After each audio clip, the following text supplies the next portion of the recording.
నమస్కారం ఘంటారావానికి స్వాగతం. ముందుగా ప్రధానాంశాలు.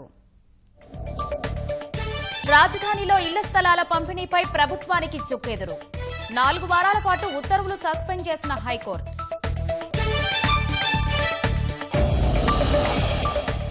వ్యవసాయ మౌలిక వస్తువుల కల్పన దిశగా చర్యలు. 1,00,000 కోట్లతో ప్రత్యేక నిధిని ప్రకటించిన కేంద్రం.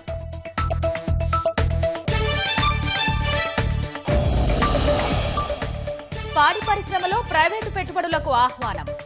సహకార రంగ డైరీలకు 2% వడ్డీ రాయితీ.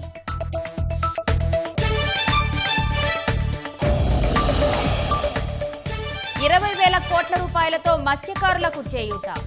ఉపాధి కల్పన, మత్స్య సంపద ఎగుమతుల పెంపే లక్ష్యం.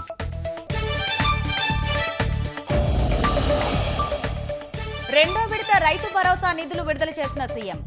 వచ్చే ఏడాది చివరికల్లా జనతా బజార్లు తెస్తామని వెల్లడి.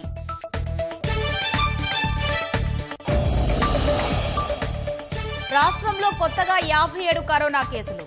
ఇతర రాష్ట్రాల నుంచి వచ్చిన మరో 45 మందికి పాజిటివ్.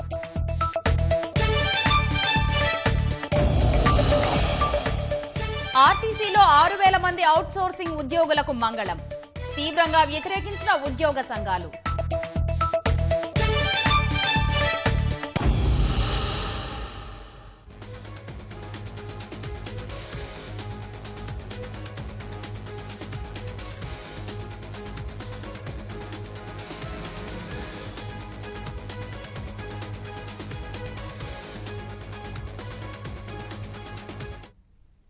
తాజా అంశం చూస్తున్నాం. రాజధాని భూములను పేదల ఇళ్ల స్థలాలకు కేటాయించాలన్న రాష్ట్ర ప్రభుత్వానికి హైకోర్టులో చుక్కెదురైంది. రాజధాని పరిధిలో R5 జోన్ గా ప్రకటిస్తూ ప్రభుత్వం ఇచ్చిన ఉత్తర్వులను న్యాయస్థానం సస్పెండ్ చేసింది.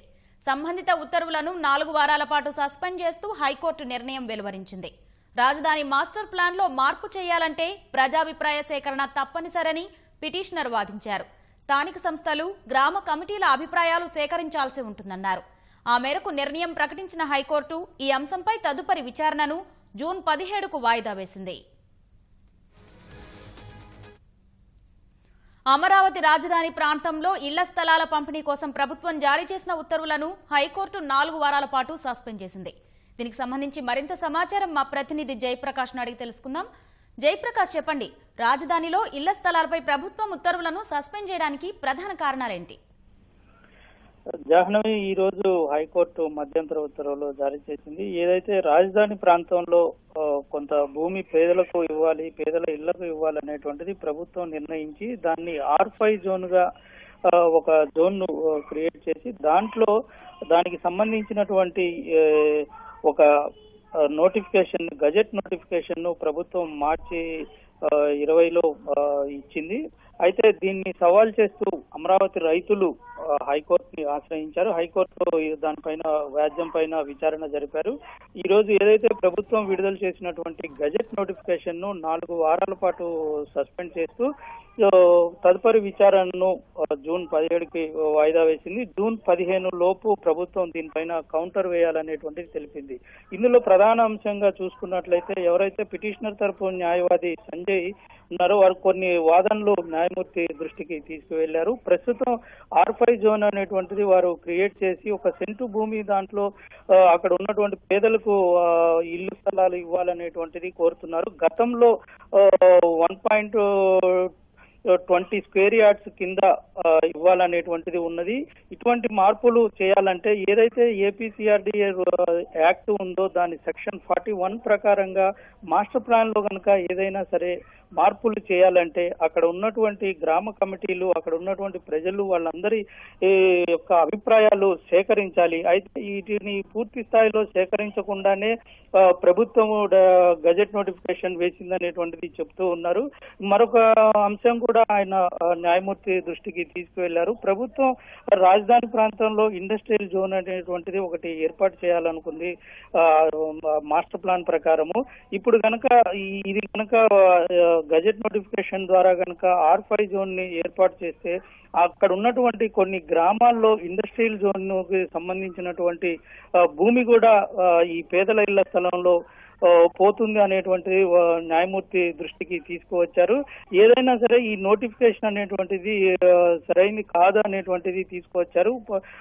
ఏ చిన్న అంశం మార్చాలన్నా సరే ప్రతి ఒక్కటి అక్కడ ఉన్నటువంటి ప్రజాభిప్రాయ సేకరణ ఖచ్చితంగా చేయాలనేటువంటిది ఆయన తెలిపారు. ఇప్పుడు దీని ప్రకారం 50,000 మంది పేదలకు ఇల్లు ఇవ్వాలనేటువంటిది ప్రభుత్వం నిర్ణయించింది. దీని మీద అమరావతి రైతులు కొంతమంది వ్యాజ్యాన్ని వేశారు. దాని మీద విచారణ జరిపినటువంటి హైకోర్టు పిటిషనర్ తరపు న్యాయవాది వాదనను పరిగణలోకి తీసుకొని ప్రస్తుతం ప్రభుత్వం నోటిఫికేషన్ ఏదైతే గజెట్ నోటిఫికేషన్ ఇచ్చిందో దాన్ని 4 వారాల పాటు సస్పెండ్ చేసింది. తర్వాత జూన్ 15 లోపు దీనికి సంబంధించినటువంటి పూర్తి వివరాలను ఇది ఏ విధంగా చేశారు, ప్రజాభిప్రాయాలు తీసుకున్నారా లేదా, దీనికి సంబంధించినటువంటి పూర్తి వివరాలను కౌంటర్ దాఖలు చేయాలనేటువంటిది ప్రభుత్వానికి ఆదేశించింది జాహ్నవి. ధన్యవాదాలు జయప్రకాష్.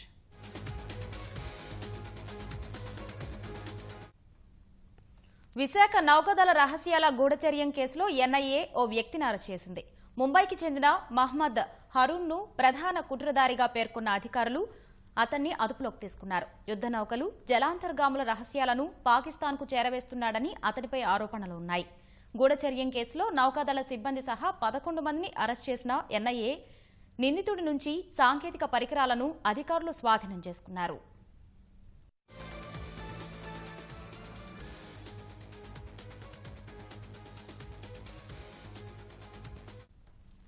విశాఖ నౌకాదళ రహస్యాల గూఢచర్యం కేసులో ఎన్ఐఏ ఓ వ్యక్తిని అరెస్ట్ చేసింది. ముంబైకి చెందిన మహ్మద్ హరూన్ను ప్రధాన కుట్రదారిగా పేర్కొన్న అధికారులు అతన్ని అదుపులోకి తీసుకున్నారు. యుద్ధ నౌకలు, జలాంతర్గాముల రహస్యాలను పాకిస్తాన్కు చేరవేస్తున్నాడని అతనిపై ఆరోపణ ఉన్నాయి. గూఢచర్యం కేసులో నౌకాదళ సిబ్బంది సహా 11 మందిని అరెస్టు ఎన్ఐఏ చేసింది.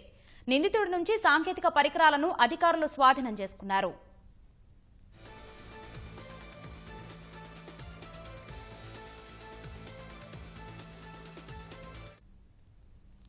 పొరుగు సేవల ఉద్యోగులపై ఆర్టీసీ వేటు వేసింది. ఒకేసారి 6,000 మందికి పైగా సిబ్బందిని తొలగించింది. ఉద్యోగుల ఏప్రిల్ నెల జీతాలు నిలుపుదల చేసింది. విధులకు హాజరు కావద్దని మౌఖిక ఆదేశాలు ఇచ్చింది. పొరుగు సేవల ఉద్యోగుల స్థానంలో కండక్టర్లు, డ్రైవర్లను విధుల్లోకి చేర్చుకోవాలని డిపో మేనేజర్లకు ఆదేశాలిచ్చింది. ఆర్టీసీ యాజమాన్యం తీరుపై కార్మిక సంఘాలు మండిపడ్డాయి. పొరుగు సేవలో ఒప్పంద సిబ్బంది తొలగింపు ఉత్తర్వులను పునః పరిశీలించాలంటూ ఎంప్లాయీస్ యూనియన్ సంస్థ రవాణా శాఖ మంత్రి పేర్ని నానికి లేఖ రాసింది. లాక్డౌన్తో అవుట్సోర్సింగ్ ఉద్యోగులు ఉపాధి కోల్పోకుండా చూడాలని కేంద్రం ఆదేశాలిచ్చిన విషయం గుర్తు చేసింది. ఆర్టీసీ యాజమాన్యం మాత్రం అందుకు భిన్నంగా వ్యవహరించిందని ఆక్షేపించింది. అసంబద్ధ వైఖరితో 6,000 కుటుంబాలు రోడ్డున పడే పరిస్థితి వచ్చిందని ఆవేదన వెలిబుచ్చింది.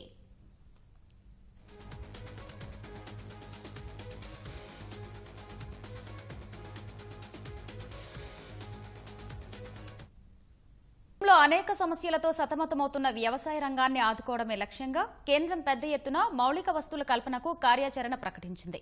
ఇందుకోసం 1,00,000 కోట్ల రూపాయలతో ప్రత్యేక నిధిని ఏర్పాటు చేస్తామని ఆర్థిక మంత్రి నిర్మలా సీతారామన్ వెల్లడించారు. ఉత్పత్తి సంస్థలు, వ్యవసాయ ఆధార పరిశ్రమలు, ప్రాథమిక సహకార సంఘాలకు నిధులు సమకూరుస్తామని వివరించారు. స్థానిక ఉత్పత్తులను ప్రాసెసింగ్ ద్వారా ప్రపంచ స్థాయి మార్కెటింగ్ సదుపాయం కల్పించడానికి చర్యలు ప్రతిపాదించారు. మొత్తంగా వ్యవసాయం, అనుబంధ రంగాల్లో మౌలిక వస్తువుల బలోపేతం, లాజిస్టిక్స్ సామర్థ్యం పెంపునకు 1,63,000 కోట్ల రూపాయల ప్యాకేజీని ప్రకటించారు. ఆత్మ నిర్భర భారత్ అభియాన్లో భాగంగా కేంద్రం వ్యవసాయం, అనుబంధ రంగాలను ఆదుకునేందుకు ప్రత్యేక ప్యాకేజీని ఆవిష్కరించింది. ఈ రంగంలో పెద్ద ఎత్తున మౌలిక వస్తువుల కల్పనకు అధిక ప్రాధాన్యమిచ్చింది. కరోనా నిరోధక చర్యల్లో భాగంగా విధించిన లాక్డౌన్ సమయంలోనే రైతుల నుంచి 73,300 కోట్ల రూపాయల విలువైన పంటలను మద్దతు ధర చెల్లించి కొనుగోలు చేసినట్టు ఆర్థిక మంత్రి నిర్మలా సీతారామన్ వెల్లడించారు. ఇదే సమయంలో పీఎం కిసాన్ పథకం కింద 18,700 కోట్ల రూపాయలను రైతుల ఖాతాల్లోకి బదిలీ చేసినట్టు గుర్తు చేశారు. చేశారు. పంటల బీమా పథకం కింద రైతులకు 6,400 కోట్లు చెల్లించినట్టు వివరించారు. ఇదే సమయంలో వ్యవసాయ రంగంలో మౌలిక సదుపాయాల కల్పన కోసం 1,00,000 కోట్ల రూపాయల నిధిని ఏర్పాటు చేయనున్నట్టు ఆర్థిక మంత్రి ప్రకటించారు. రైతులు తమ పంట నిల్వ చేసుకోవడం సహా దానికి విలువ జోడించడం ద్వారా ప్రపంచ మార్కెట్లో విక్రయించాలని భావించే ప్రైవేటు వ్యాపారులకు ఈ నిధి ద్వారా మౌలిక సదుపాయాల కల్పనకు చర్యలు తీసుకుంటామని చెప్పారు. We provide 1 lakh crore for aggregators, FPOs, primary agriculture cooperative societies, farmer producer organizations which are mentioned FPOs, all for strengthening the farm gate infrastructure. Our cold chains, post-harvest management infrastructure, storage centers, yards from where they have to do it. So this fund for 1 lakh crore is being created. Here private entrepreneurs, agricultural entrepreneurs, startups, all of whom are now looking at facilitating by procuring from the farmers and reaching out with value addition to the global markets, don't have the infrastructure. So this fund for 1 lakh crore will immediately address that issue, and that fund will be created at the earliest. టమాటా, ఉల్లి, బంగాళదుంప సహా కూరగాయలు, పండ్లు సాగు చేసే రైతులకు కేంద్రం ఊరట ప్రకటించింది. టమాటా, ఉల్లి, బంగాళదుంప రైతులకు మేలు చేసేందుకు అమలు చేస్తున్న టాప్ పథకాన్ని కూరగాయలు, పండ్లు సాగు చేసే రైతులకు కూడా విస్తరిస్తున్నట్లు ఆర్థిక మంత్రి ప్రకటించారు. ఇందుకోసం అదనంగా 500 కోట్లు కేటాయిస్తున్నట్లు తెలిపారు. ఆయా ఉత్పత్తులు త్వరగా కుళ్లిపోయే స్వభావం ఉన్నందున ఈ నిధి ద్వారా రైతులకు చేయూత అందించనున్నట్లు తెలిపారు. ఈ పథకం ద్వారా రైతులకు సరైన ధర అందడం, వృధా నివారణ, వినియోగదారులకు సరసమైన ధరకే వస్తువులు అందుతాయని విశ్వాసం వ్యక్తం చేశారు. ఇదే సమయంలో స్థానిక ఉత్పత్తులకు ప్రపంచస్థాయి ప్రచారం కల్పించాలనే ప్రధాని మోదీ పిలుపు మేరకు 2 లక్షల సూక్ష్మ ఆహార సంస్థల బలోపేతానికి 10,000 కోట్లు కేటాయిస్తున్నట్లు ప్రకటించారు. ఉత్తరప్రదేశ్లో మామిడి, జమ్మూ కశ్మీర్లో కేసరి, ఈశాన్య రాష్ట్రాల్లో వెదురు రెమ్మలు, ఆంధ్రప్రదేశ్లో మిర్చి, తెలంగాణలో పసుపు ఉత్పత్తులకు ప్రపంచస్థాయి బ్రాండ్ కల్పించేందుకు ఆధునిక పద్ధతులను ఉపయోగించి ఉత్పత్తిని పెంచుకునేందుకు ఈ నిధులు దోహదం చేస్తాయని వ్యాఖ్యానించారు. We shall be providing a fund of 10,000 crores. It's a scheme which will get executed with a cluster-based approach. Recall Prime Minister Modi when he spoke on the 12th of May, speaking about be vocal for local. The local capacities, the local value-added product can have a global outreach. This we expect will benefit 2 lakh MFEs, micro food enterprises, by bringing them up to that level, modernizing their production techniques, giving them capacities, branding their produce and so on. రైతులు ఔషధ పంటలు సాగు చేసేలా ప్రోత్సాహకాలు ప్రకటించిన మంత్రి ఔషధ పంట బోర్డుకు 4,000 కోట్లు కేటాయిస్తున్నట్లు వెల్లడించారు. వచ్చే 2 ఏళ్లలో ఔషధ పంటల విస్తీర్ణాన్ని 10 లక్షల హెక్టార్లకు పెంచడమే లక్ష్యమని తెలిపారు. మరోవైపు 2 లక్షల మంది రైతులకు లబ్ధి కలిగేలా తేనెటీగల సంరక్షణకు 500 కోట్లు కేటాయిస్తున్నట్లు చెప్పారు. ఆర్థిక ప్యాకేజీలో భాగంగా రైతులకు మేలు చేసేలా నిత్యావసర వస్తువుల చట్టంలో మార్పులు చేయాలని కేంద్రం నిర్ణయించింది. తృణధాన్యాలు, వంట నూనెలు, నూనె గింజలు, పప్పులు, ఉల్లి, బంగాళదుంపల నిల్వలపై ఆంక్షలు విధించకుండా చట్ట సవరణ చేయనుంది. వ్యవసాయ ఉత్పత్తుల మార్కెటింగ్ సంస్కరణలో భాగంగా అంతర్రాష్ట్ర వాణిజ్యానికి అడ్డంకులు తొలగించనుంది. పంట ఉత్పత్తులకు ఈ ట్రేడింగ్ సదుపాయాన్ని కల్పించనుంది. పంట ఉత్పత్తులకు ఆకర్షణీయ ధర లభించేలా పెట్టుబడుల ఆకర్షణకు వ్యవసాయ రంగాన్ని పోటీ పడగల స్థాయికి తెచ్చేందుకు కీలకమైన సంస్కరణలకు కేంద్ర ప్రభుత్వం శ్రీకారం చుట్టింది. 6.5 దశాబ్దాల నాటి నిత్యావసర వస్తువుల చట్టంలో మార్పులు తీసుకురానున్నట్లు ప్రకటించింది. తృణధాన్యాలు, వంట నూనెలు, నూనె గింజలు, పప్పులు, ఉల్లిపాయలు, బంగాళదుంపలను ఈ చట్టం నుంచి మినహాయిస్తున్నట్లు కేంద్ర ఆర్థిక మంత్రి నిర్మలా సీతారామన్ వెల్లడించారు. తద్వారా అసాధారణ సందర్భాల్లో తప్ప వీటి నిల్వలపై ఆంక్షలను విధించరాదని స్పష్టం చేశారు. This Act requires an amendment, and that amendment will largely be towards making sure that cereals, edible oils, oilseeds, pulses, onions and potatoes will be completely deregulated. And therefore, unless there's an extraordinary situation, there will not be a requirement to invoke this Essential Commodities Act. Stock limits to be imposed will be imposed only under exceptional circumstances such as national calamities or famine, or if there is a huge surge in prices. Otherwise, there is no need for invoking it. So to that extent, limited to that extent, we would like to amend the Essential Commodities Act. రైతులకు మేలు చేసేలా వ్యవసాయ ఉత్పత్తుల మార్కెటింగ్లో సంస్కరణలు తెస్తున్నట్లు నిర్మలా సీతారామన్ ప్రకటించారు. రైతుల పంట ఉత్పత్తులకు ఆకర్షణీయ ధర లభించేలా తగినన్ని ప్రత్యామ్నాయాలు కల్పిస్తామన్నారు. అంతర్రాష్ట్ర వాణిజ్యానికి అడ్డంకులు లేకుండా కేంద్ర చట్టం తెస్తామన్న నిర్మల ఆన్లైన్లో వ్యవసాయ ఉత్పత్తులు అమ్మేందుకు framework రూపొందిస్తామన్నారు. We shall bring a central law so that farmers will be able to have the choice to sell his produce at an attractive price. He has no barriers in interstate trade. So the interstate trade at the moment is restricted. It should be barrier free. We also want to make sure there is a framework for him to have his produce e-traded. He should be able to engage in e-trading of his produce. రైతులు తాము పండించిన పంటకు విత్తు సమయంలోనే తగిన ధరను నిర్ణయించుకునేలా చట్టబద్దమైన వ్యవస్థను ఏర్పాటు చేస్తున్నట్లు నిర్మలా సీతారామన్ తెలిపారు. రైతులకు ఆర్థిక నష్టం తప్పించడం సహా వారికి తగిన ధర అందేలా ఈ కొత్త వ్యవస్థ పనిచేస్తుందని ఆమె వెల్లడించారు. ఆహార శుద్ధి పరిశ్రమలు, వ్యాపారులు సహా విక్రయానికి సంబంధించిన అన్ని వర్గాల వారితో రైతులు నేరుగా సంప్రదింపులు జరిపి తమ పంటలకు సరైన ధరలు పొందేలా ఈ కొత్త వ్యవస్థ ఉంటుందని నిర్మలా సీతారామన్ తెలిపారు. ఈ వ్యవహారమంతా పారదర్శక విధానంలో సాగుతుందని స్పష్టం చేశారు. We find that farmers do not have a standard mechanism which can be enforced for him to get a predictable price, a predictable sale of his produce. He is able to produce his produce but doesn't get the right price, but doesn't know how much of it can be sold. So in order to bring in a certain certainty, we want to bring in a facilitative legal framework. Government of India will move in that direction to enable farmers for engaging with food processors, for instance, aggregators, large retailers and exporters, so that they will be able to fix their own fair price. వ్యవసాయం అనుబంధ రంగాలకు చేయూతనివ్వడంలో భాగంగా మత్స్యకారుల కోసం ఆర్థిక మంత్రి భారీ ప్యాకేజీని ప్రకటించారు. ప్రధానమంత్రి మత్స్య సంపద యోజన ద్వారా 20,000 కోట్ల రూపాయలతో మత్స్యకారులకు చేయూతనివ్వనున్నట్లు మంత్రి స్పష్టం చేశారు. తద్వారా ఉపాధి అవకాశాలు మెరుగుపడడం సహా చేపల ఎగుమతులు పెరుగుతాయని తెలిపారు. కొత్తగా ఫిషింగ్ కేంద్రాల నిర్మాణం సహా మత్స్యకారులకు వ్యక్తిగత బోట్లు, బీమా సదుపాయం కల్పిస్తామని స్పష్టం చేశారు. రాబోయే 5 ఏళ్లలో 70 లక్షల టన్నుల అదనపు మత్స్య సంపద ఉత్పత్తి సాధిస్తామని తెలిపిన ఆమె గడువు తీరిన 242 ఆక్వా హెచరీస్లకు రిజిస్ట్రేషన్ గడువు 3 నెలలు పొడిగిస్తున్నట్లు ప్రకటించారు.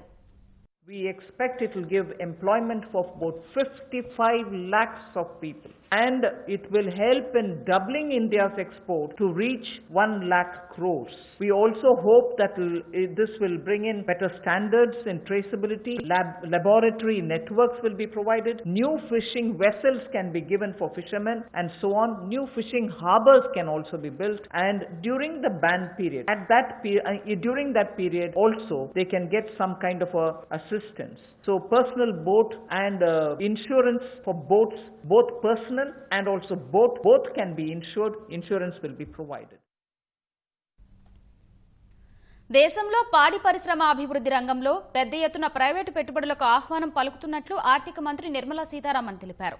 ఈ రంగంలో మౌలిక వస్తువుల అభివృద్ధి కోసం 15,000 కోట్లతో నిధి ఏర్పాటు చేస్తున్నట్లు ప్రకటించారు.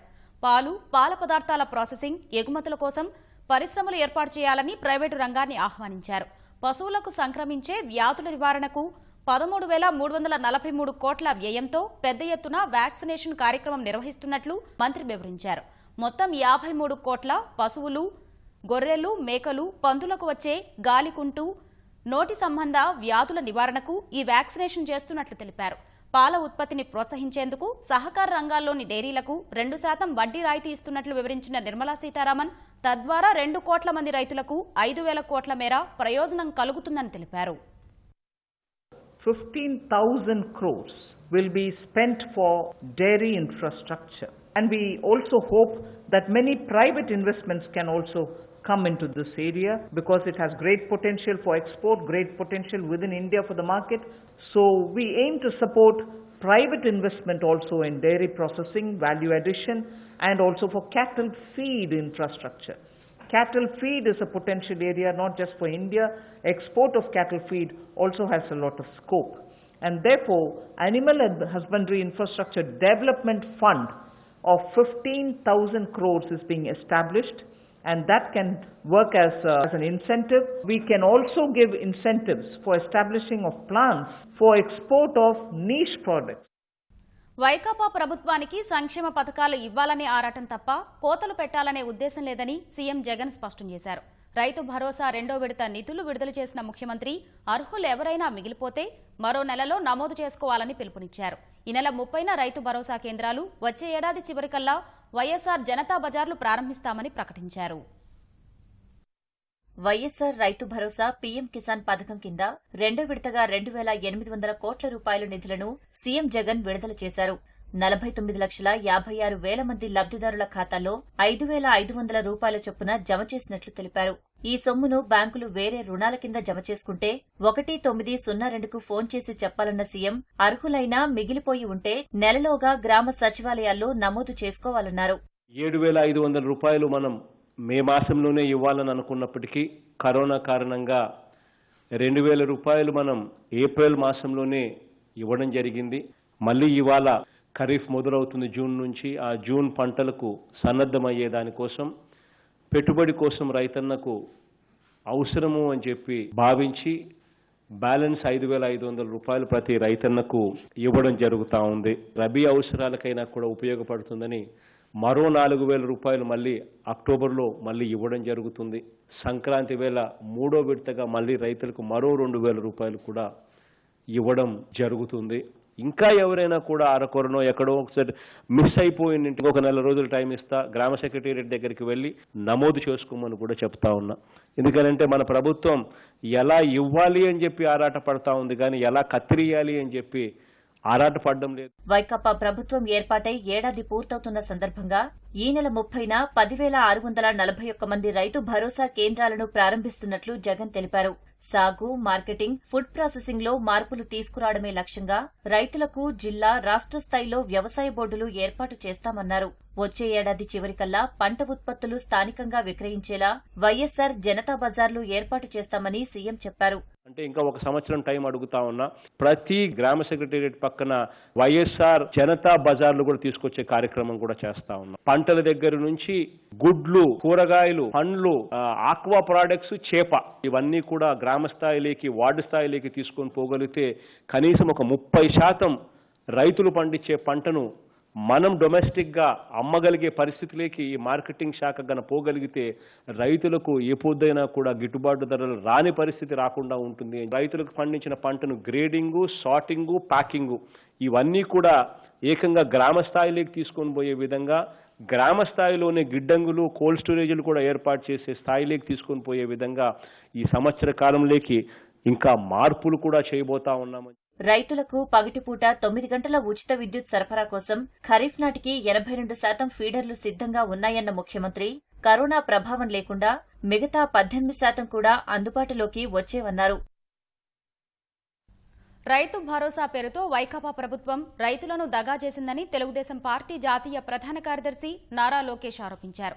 మేనిఫెస్టోలో కేంద్రం రైతులకు ఇచ్చే సహాయంతో సంబంధం లేకుండా 12,500 రూపాయలు ఇస్తామని చెప్పి ఇప్పుడు మాట మార్చారని విమర్శించారు. రాష్ట్ర ప్రభుత్వం రైతు భరోసా కింద ఇస్తోంది కేవలం 7,500లేనని, ఇచ్చిన హామీలో 5,000 రూపాయలు కోత పెట్టారని లోకేష్ ట్వీట్ చేశారు. వైకాపా ప్రభుత్వ అసమర్థతకు కరోనా దెబ్బ తోడై పంటలకు గిట్టుబాటు ధర లేక రైతులు కన్నీరు పెడుతున్నారని లోకేష్ ఆవేదన వ్యక్తం చేశారు.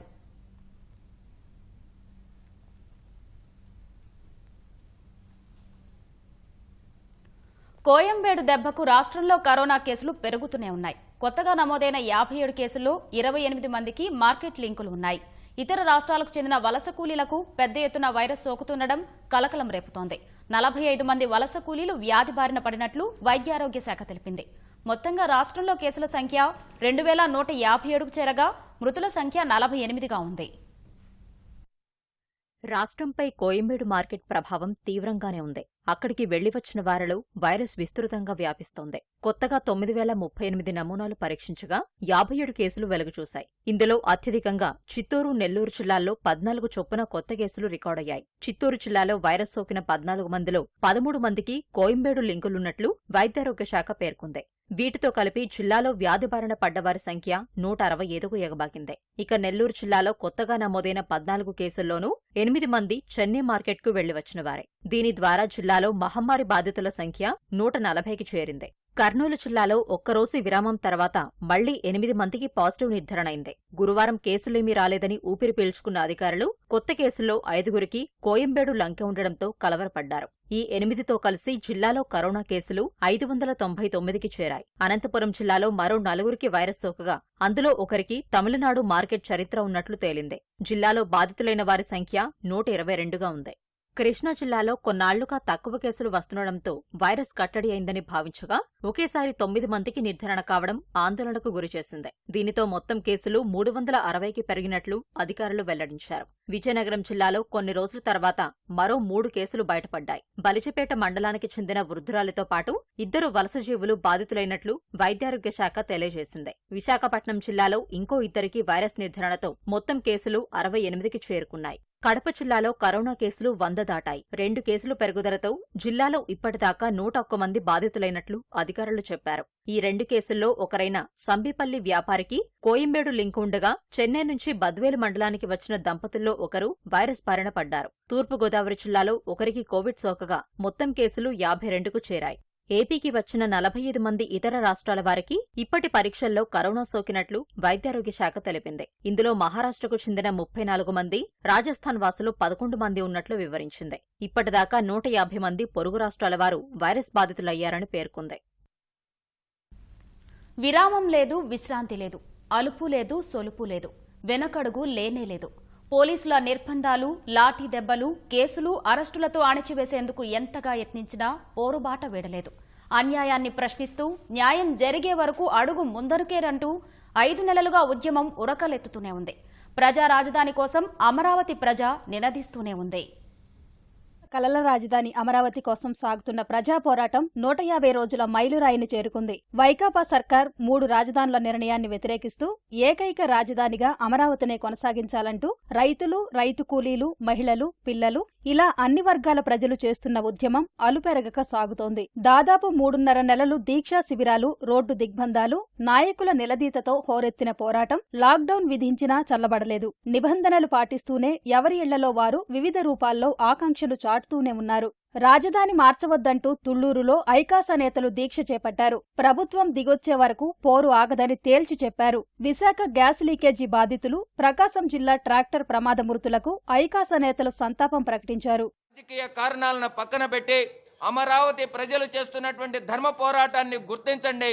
ఉద్యమకారులపై పెట్టినటువంటి అక్రమ కేసులన్నిటినీ రద్దు చేయాలని జగన్మోహన్ రెడ్డి గారిని వేడుకొంటున్నాం. మేము ప్రభుత్వ నిర్ణయాల వలన దగా పడ్డటువంటి పేద రైతులం, మాకు సామాజిక వర్గాలను అంటగట్టవద్దని, అమరావతిని ఏకైక రాజధానిగా కొనసాగించాలని వేడుకుంటున్నాం. మీ ప్రకటన వచ్చేంత వరకు కూడా మా ప్రాణాలను సైతం పణంగా పెట్టి ఈ ఉద్యమాన్ని ముందుకు తీసుకెళ్తామని మీకు తెలియజేసుకుంటా ఉన్నాం. మందడం, దొండపాడు, వెంకటపాలెం, రైపూడి, వెలగపూడిలోనూ రాజధాని ప్రజలు దీక్షలకు దిగారు. ప్రభుత్వం ఎంత మొండిగా వ్యవహరిస్తే తాము అంతే పట్టుదలతో ఉద్యమిస్తామని స్పష్టం చేశారు. యువజన ఐకాస ఆధ్వర్యాన గుంటూరులో నిరాహార దీక్ష చేపట్టారు. లక్షల కోట్ల విలువైన భూములు ఇచ్చాం మేము. మరి ఇవాళ గుంటూరులో ఉన్న ప్రభుత్వ భూములు ఎలా అమ్ముతున్నారు? ఎవరి అసలు ప్రభుత్వ భూములను అమ్ముకోవడం ఏంటి? కేంద్ర గవర్నమెంట్ నుంచి నిధులు తెచ్చుకోవడం ఈ గవర్నమెంట్ చేతవలేదు. జగన్మోహన్ రెడ్డికి ఎందుకు ఇంత కోపం అమరావతి ప్రజలంటే? ఏం తప్పు చేశారు? గత గవర్నమెంట్ లో ఉన్నప్పుడు ప్రపంచమే చూసింది అమరావతి వైపు. ఎన్నో కంపెనీలు వచ్చినాయి, జీవనోపాధి కల్పించిన ఈ అమరావతి ఇవాళ ఇక్కడ ఉన్న రైతులకు కూడా ఆకలితో అలమటిస్తున్నారు. కౌళ్ళు ఇవ్వలేదు ఇంతవరకు. కోర్టు ఆదేశాన్ని కూడా ధిక్కరించి ఈ ముఖ్యమంత్రి మొండిగా రాజధాని తరలించడానికి మొగ్గు చూపుతున్నారు. అమరావతిని ఏకైక రాజధానిగా ప్రకటించేంత వరకు అదే మొండితనంతో మేము మా ఉద్యమాన్ని కొనసాగిస్తాం. ఈ లాక్డౌన్ తర్వాత ఇంకా మా ఉద్యమాన్ని ఉధృతం చేస్తాం. తుళ్లూరు మండలం శాఖవరం అంబేడ్కర్ స్మృతివనం వద్ద దళిత ఐకాసా నేతలు దీక్ష చేశారు. అమరావతిలోనే రాజధాని ఉంటుందని ప్రకటించే వరకు ఆందోళనలు ఆపేది లేదని స్పష్టం చేశారు. లాక్డౌన్ కారణంగా ఐకాసా నేతల్ని పోలీసులు అడ్డుకోగా పరిమిత సంఖ్యలో వెళతామని అనుమతి పొందారు. ఈ సందర్భంగా అంబేడ్కర్ విగ్రహానికి క్షీరాభిషేకం చేశారు.